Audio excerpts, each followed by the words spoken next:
د دې صحابي شونډې غټې غټې دي، مخې تور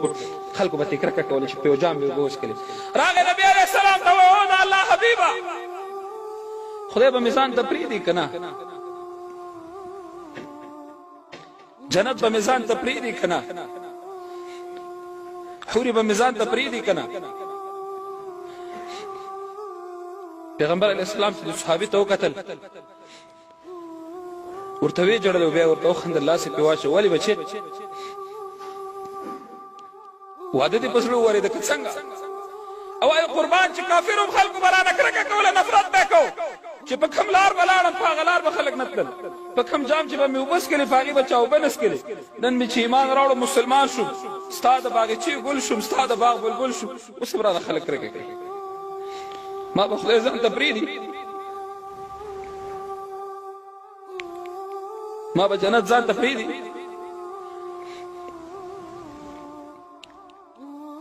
نبي علیه السلام ورته وایي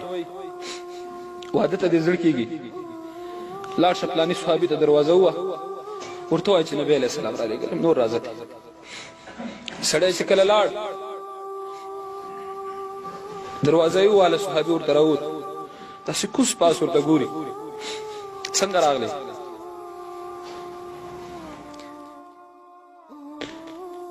ورته وایي نبي علیه السلام راولېږلم راغله. وایي چې خدای ده ته وګورو زما لور ته وګوره اوس څه وکړو. ویل ته کښېنه زه به مې ښځې سره مشوره وکړم. مشوره پکار ده چې ښځه او مېړه مشوره وکړي خپله لور ورکړي.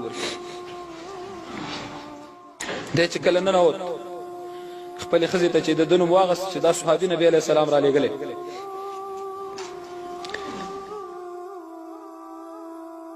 ستا د لور سره یې د نکاح کولو دپاره رالېږلی، لور دې ورکوې که نه یې ورکوې؟ هغه حیرانه شو چې خدای څه وکړو، اوس به څه کوو؟ ویل نه زه مې خپله لور دته نه ورکوم، دا خو د رنګه تور دی، کور نه لري، خیمه نه لري، قوم نه لري، قبیل نه لري، هغه ټول پرېږده، نه دې کور لري، یو شی دې نه لري، کاشکې چې پرنګ خو لږ جوړ یو خیمه خو یې درلودی چې زما لور ورسره پکې شپې تېرې کړې وې، لور مې بیا بار ته ورسره ولیده. لور یې خبرې واورېدې راووته، مور یې څه دي ولې داسې خلک ایمان تېروي؟ مور نه ایمان تللی، پلار نه ایمان تللی، ورور نه ایمان تللی، غیرت دې نه تللی، نه پښتو چا کې پاتې، نه ایمان چا کې پاتې، نه غیرت چا کې پاتې. ولې دا خلک په دې نه پوهېږي چې سهار د لور وځي تر ماښامه پورې 200 خلک جهنم ته خطا کړي، دا پلار مور پرې نه پوهېږي. اسمان چې وریځ شي مونږ وایو خدای باران وکړي، یا الله د تیږو باران را باندې مه کوه،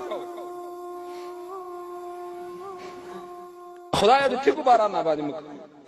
خیر دی که دا بل باران را باندې نه کوې مې کوه، خو د تیږو باران را باندې مه کوه. موږ خو داسې عمل نه دی کړی چې موږ ستا د رحمت په تمه چې ته به موږ رحمت راووره. لورې راووته مورې پلار مې څه وایي چې بیا ورسره ته په جنګ یې؟ لورې پیغمبر علیه السلام هغه صحابي رالېږلی ستا نکاح ته نه دې ورکو، خو هېڅ شی نه لري. لورې ورته وایي چې مورې ګستاخي نه کوم، دته مه ګورئ چې دی به یا کور نه لري یا به توري، محمد رسول الله ته وګورئ. نن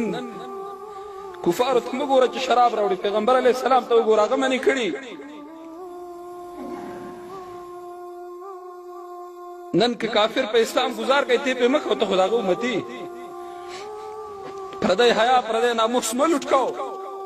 پیغمبر علیه السلام ته یې منې کړې. عمر فاروق رضی الله عنه خپله زمانه کې ویلي شودو کې به اوبه نه اچوئ. یوه مور خپلې لور ته وایي لورې شودو کې اوبه واچوه چې ډېرې پیسې وکړي، او ورته وایي مورې عمر فاروق منې ګرځولي زه نه کوم دا کار. او ورته وایي او لورې نیمه شپه د عمر فاروق به ودی. عمر فاروق دروازه کې ولاړ دی اوري، عمر فاروق به ودی، نیم پولیس ته هېڅوک نشته مه کوه، اوبه ور واچوه. وایي خدای خو شته که نه؟ نن که څوک خدای ومني غلا به وکړي، که څوک خدای ومني زنا به وکړي، که چا قرآن منلی غلا به وکړي، که چا قرآن منلی او پیغمبر یې منلی شراب به وڅکي. خو معلومیږي دا چې ظاهر مسلمان او نور ټول کافر قرار راغلی. لورې ورته وایي مورې ما ورکړه، ما هم دې صحابي ته ورکړه. دته مه ګورئ پیغمبر علیه السلام ته وګورئ سړی راووته په ملا یې وړه بوزه لور مې درکړه داسې خوشحاله دی چې کالیو کې نه ځایږي راغی پیغمبر علیه السلام ته ویل قربان لور خو یې راکړه هغه ورته وایي پیسې لرې وایي نه پیسې نه لرم نشته پیسې ورته ورکړئ پیسې ورکړئ پیغمبر علیه السلام ته راغی قربان پیسې یې راکړه ویل لاړ شه ځان ته پرې ښه کالي وکړه ځان ته خیمه پرې واخله کور دې پرې ځان ته جوړ کړه په دې پیسو زه درته واده کوم دی چې کله بازار ته لاړه بازار کې یو صحابي غږ کوي څادر یې لاس کې دی ای خلکو نبي علیه السلام جنګ ته لاړل نبي علیه السلام غزا ته لاړ کافران راغلي په مدینه منوره حمله کوي دی وایي خدایا پیغمبر علیه السلام دې جنګېږي او زه دې واده کوم پیغمبر علیه السلام د قرباني وړاندې کوي زه دې واده کوم نه کوم توبه په لږو پیسو یې ځان ته واغست او نورې ځان ته یو څادر واغست غره یې واغسته توره یې واغسته او یو غټ څادر یې واغست خپل مخ نه وربوز نه تاو که سترګې ښکاره په آس باندې شور شو غزا ته لاړ سعد نومېده سعد نومېده سعد کله چې غزا ته لاړ نو پرې په کافرانو کې وایسته یو صحابي پیغمبر علیه السلام ته د جنګ په دوران کې وایي قربان دغه څوک راغلی ډېر امداد یې د مسلمانانو وکړ دې وخت کې دی په کافر د تورې غزار کوي چې لاس یې تور ښکاره شو پیغمبر علیه السلام وایي اظنه سعدا ما ته خو سعد ښکاري ده ته خو ما ویلي چې واده ته سودا وکړه دا څنګه راغلی په دې وخت کې بل طرفه په کافر د تورې غزار کوي سعد رضی الله عنه داس نه لاندې راګزارېږي پیغمبر علیه السلام راغی سعد یې په خپل ورون واچو سعد لا ژوندا دی ورته وایي قربان خدای به مې ځان ته پرېږدي که نه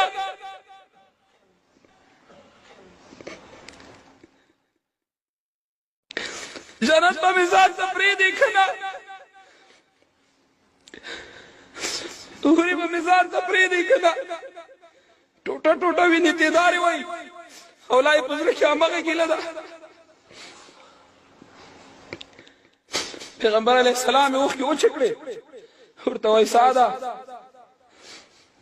چا چې د خدای دپاره قرباني وړاندې کړې رضی الله عنهم ورضوا خدای به درنه راضي وي دا ورونو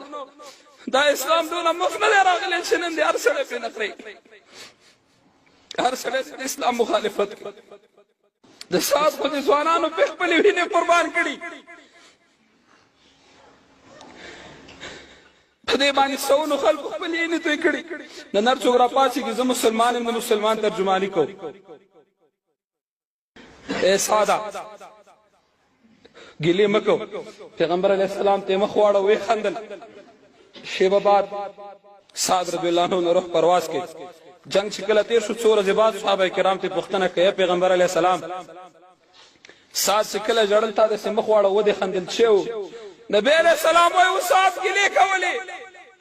چې ما به خدای ځان ته پرېږدي که نه جنت به مې ځان ته پرېږدي که نه حورې به مې ځان ته پرېږدي که نه الله جنت نه حورې ته لاس کې اوبه ورکړي په منډه یې سعد ته ویسه کله چې حوره راغله ما نه شرمېده مخکې نه راتله ما ته یې مخ واړو تر څو مې چې مخ راړه حوره هم راونه رسېده او سعد تږی د دنیا نه لاړ دا ورونو دونه خوار دین نه دی او نه دونه بېکاره دین دی ان الدین عند الله الاسلام الله دین را لېږلی او د اسلام دین د مسلمان به په قرباني وړاندې کېدو وکړي ربنا تقبل منا انك انت السميع العليم وتب علينا يا مولانا انك انت التواب الرحيم اللهم اهدنا فيمن هديت وعافنا فيمن عافيت وتولنا فيمن توليت وبارك لنا فيما اعطيت وقنا شر ما قضيت فانك تقضي ولا يقضى عليك وصلى الله تعالى على خير خلقه محمد واله وسلم